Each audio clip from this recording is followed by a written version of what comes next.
भगवान शिव के दो ऐसे प्रलयकारी अस्त्र जिससे ब्रह्मा और विष्णु भी डरते हैं। एक ऐसा अस्त्र जो त्रिशूल से भी ज्यादा शक्तिशाली है और एक ही बार में दुनिया का सर्वनाश कर सकता है। आखिर कौन से थे ये दो अस्त्र? आपको इसी सवाल का जवाब बताने जा रहे हैं, इसलिए मेरा आपसे अनुरोध है कि आप इस वीडियो को अंत तक देखें। नमस्कार दर्शकों, डिवोशनल इंसान पर आपका फिर से स्वागत है।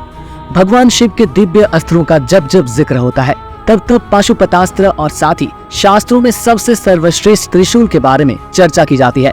लेकिन बहुत से लोगों को भगवान शिव के अनेक का एक अस्त्रों के बारे में सटीक जानकारी नहीं है। कुछ ऐसे भी अस्त्र हैं जिनका इस्तेमाल रामायण महाभारत में भी किया गया था। साथ ही आज हम आपको भगवान शिव की दो ऐसे अस्त्रों के बारे में बताएंगे जो बिल्कुल पाशुपतास्त्र के समान ही शक्तिशाली थी और रामायण और महाभारत में इसका वर्णन भी मिलता है। सबसे पहला अस्त्र था रुद्रास्त्र। रुद्र शब्द का अर्थ होता है महाभयंकर और उसे भगवान शिव के संहारक रूप के लिए उपयोग किया जाता है। कहा जाता है कि रुद्रास्त्र वो अस्त्र था जो भगवान शिव के अंश, जिसे रुद्र भी कहा जाता है, उसे संलग्न था। पुराणों के अनुसार रुद्राक्ष अपने आप में एक पूरे रुद्र की ताकत समाये रखता था। जब कभी रुद्राक्ष को आवाहित किया जाता था तब 11 रुद्रों की ताकत अपने अंदर समा लेता था। फिर एक महाभयंकर आंधी आती और एक तूफान के साथ रुद्राक्ष अपने लक्ष्य का विनाश कर देता।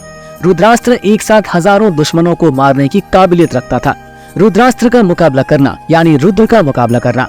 कहीं कहा जाता है कि महाभारत युद्ध के समय स्वयं सूर्यपुत्र कर्ण ने इस अस्त्र का उपयोग अर्जुन पर किया था। तभी इस अस्त्र ने भगवान महादेव से अर्जुन को प्राप्त हुए शिव कवच को नष्ट कर दिया था, जिस वजह से अर्जुन घायल भी हो गए थे।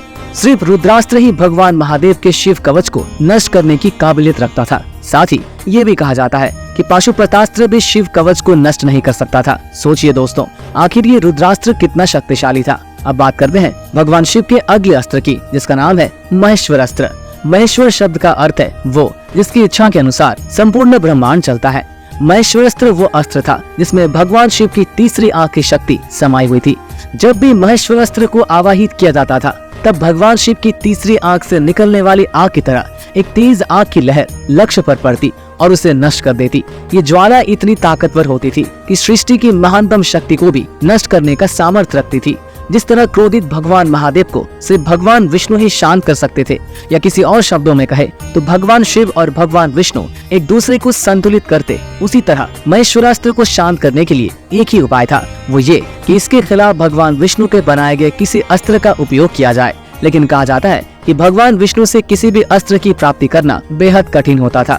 महेश्वरास्त्र को अगर उसकी पूर्ण समक्ष क्षमता से चलाया जाए तो वो शिव जी की तीसरी आंख की तरह पूरी दुनिया को भस्म करने की काबिलियत रखता है। तो दोस्तों, अगर आपको ये वीडियो पसंद आई हो तो इस वीडियो को ज्यादा से ज्यादा लाइक करें, शेयर करें और अगर आप हमारे चैनल पर नए हैं तो इसे अभी सब्सक्राइब कर लें। फिलहाल इस वीडियो में इतना ही। अब हमें इजाजत दें। आपका बहुत बहुत शुक्रिया।